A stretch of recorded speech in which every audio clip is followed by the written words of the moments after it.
Hello everyone, my name is Yohei Akiyama. I'm 25 years old. Ich mag es, Fremdsprachen zu lernen. Ich kann ungefähr 7 Sprachen sprechen. Estoy muy feliz de anunciarles que publiqué mi primer libro.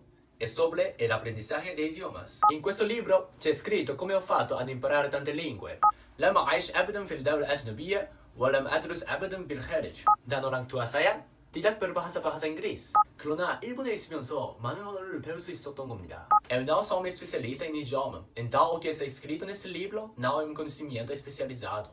Mais je pense que l'expérience acquise par une personne comme moi peut être la clé pour votre apprentissage des langues. 如果你会说很多语言，你更能理解各样各样的文化，同时可以开阔你的视野。我希望你也能享受语言学习的乐趣。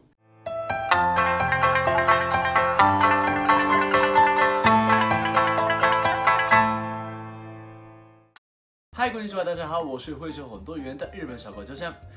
我快要出书了，所以呢，这次周三双语时间呢，作为特别期，我跟大家分享一下我的语言学习的经验，以及快速掌握语言的秘诀。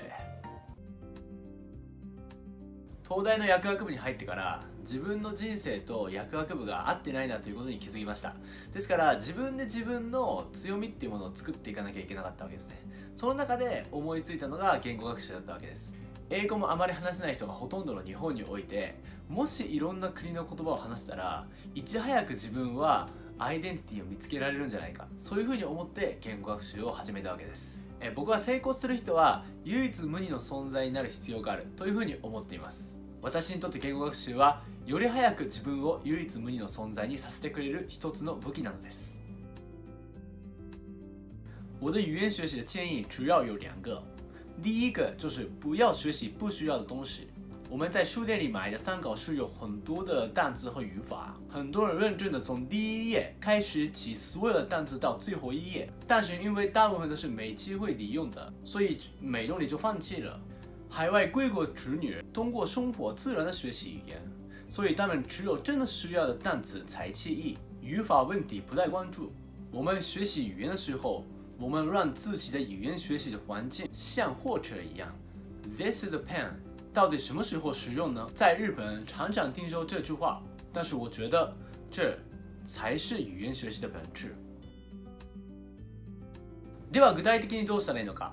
答えは自分専用の単語帳を作ることです。参考書や他の人との会話の中から本当に必要なものだけをそこに書いていくわけです。私にとって参考書は本屋で買うものではなく自分で作るものなんです。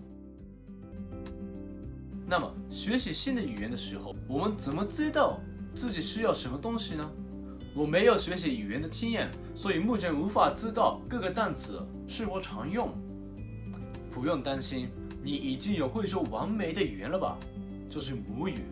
用自己的母语好好想一想，和外国人说话的时候，你说什么话题呢？这个要看人吧。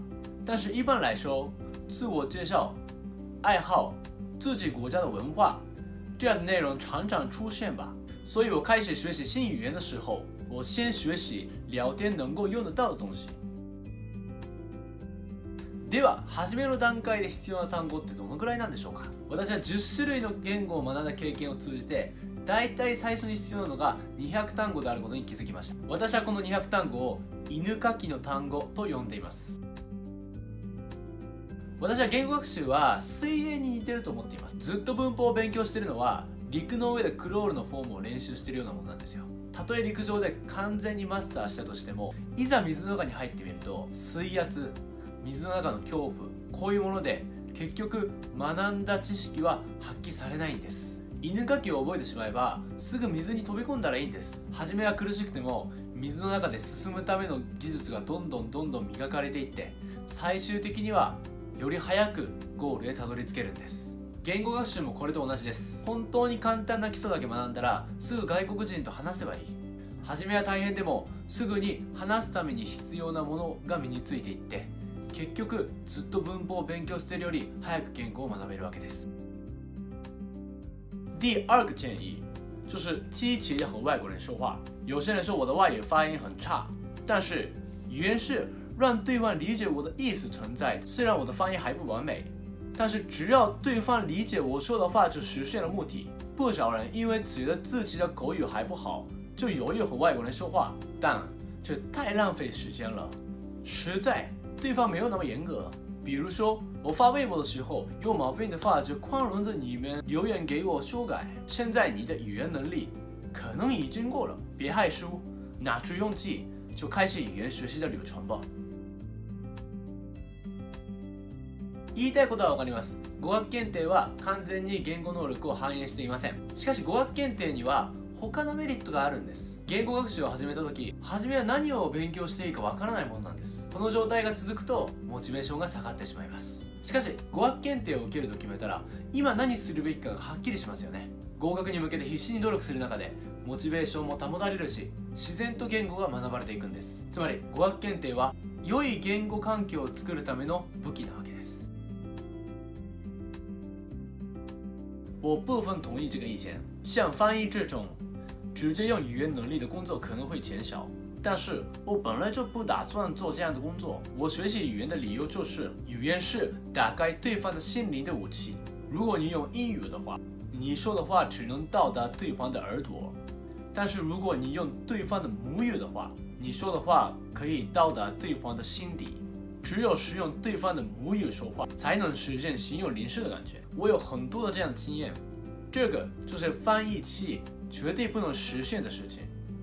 这就是语言学习的美好。それでは今回はここまで。いや、話しすぎましたね。では最後に私の方から今から言語学習を始めようとしている人に向けてメッセージを送りたいと思います。我从来没有想过语言学习是学习，对我来说是一个享受，像别人的动漫呀、漫画一样。我觉得这样的心理状态让我维持动力，不管遇到什么困难可以继续下去。语言学习是在当所未知的事情的同时，加深和开阔自己的想法的一种快乐的旅程。我希望大家也跟我一起开始这个很快乐的旅程。